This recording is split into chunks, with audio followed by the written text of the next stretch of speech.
Why you do this? Understand yourself. Some people cry more easily than others, not because they're weak, dramatic, or too emotional, but because their nervous system reacts faster than their thoughts. And when that happens, most people don't think, "This makes sense." They think, "What's wrong with me?" It can happen mid-conversation, and the moment it happens, it feels too fast to stop. It can happen in a calm moment, sometimes even when everything feels safe. The reaction often surprises the person crying just as much as everyone else. Many people try to stop it. They look away, they apologize, not because they did anything wrong, but because they think others won't understand. They feel exposed. Not because the feeling is wrong, but because it became visible. This speed is not something the person chooses.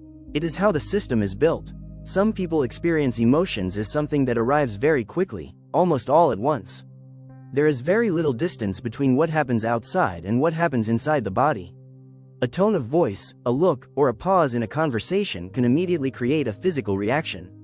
Before there is time to analyze or explain what is happening, the body has already responded. That is why the reaction can feel confusing, especially when it seems stronger than the situation itself. For these people, emotion is not abstract or distant. It is felt directly as physical sensation, in the chest, in the throat, in the breath. The nervous system is constantly scanning for emotional information, and when it detects something meaningful, it reacts fast. This does not mean the system is unstable. It usually means it is highly responsive, designed to register emotional signals early rather than late. What often creates distress is not the emotion itself, but the interpretation of it. Many people have learned that strong emotional reactions are a problem, something to suppress or control. So when the body reacts faster than expected, self-judgment appears immediately. Over time, that judgment creates more tension than the emotion ever did. Because the reaction happens so quickly, many people feel as if it comes out of nowhere. There is often no clear thought that explains it in the moment. That absence of explanation can make the response feel irrational, even though it is not. It is simply faster than conscious reasoning. Understanding this timing difference is key to reducing confusion and self-blame. Think of it like having emotional reflexes. The body moves first, the mind catches up later. This reaction is often labeled as weakness, or lack of control, or being too sensitive. But this explanation misses what is actually happening. It's not oversensitivity, it's fast sensitivity. Some nervous systems process emotional input at a much faster pace. Information moves quickly from perception to response, with very little delay. The body reacts before the mind has time to evaluate the situation. Your system isn't overreacting. It's reacting before others even notice the signal. In highly responsive systems, emotional signals reach awareness early. Subtle changes in tone, facial expression, or atmosphere are registered immediately. The system is not overreacting.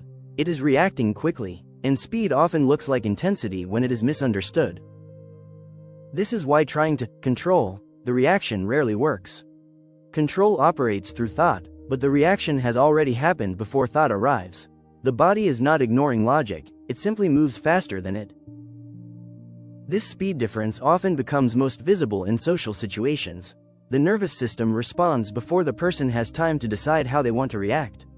That is why trying to stay calm often feels impossible. Calm is not missing, it just arrives later. The system moves first, understanding follows afterward. Tears are not random, they appear when emotional intensity reaches a threshold. From the body's perspective, they serve a purpose. Crying activates the parasympathetic nervous system.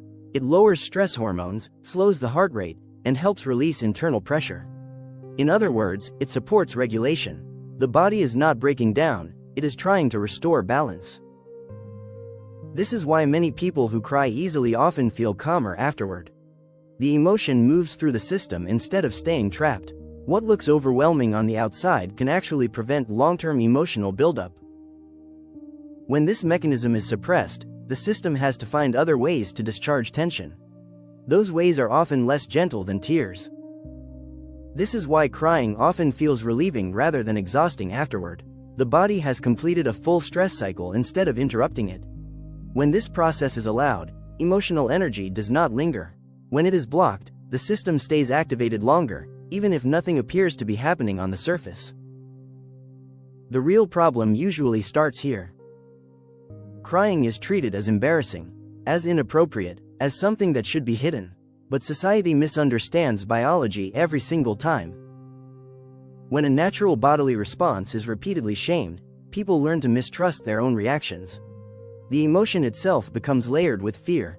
Fear of being seen, fear of being judged, fear of losing control.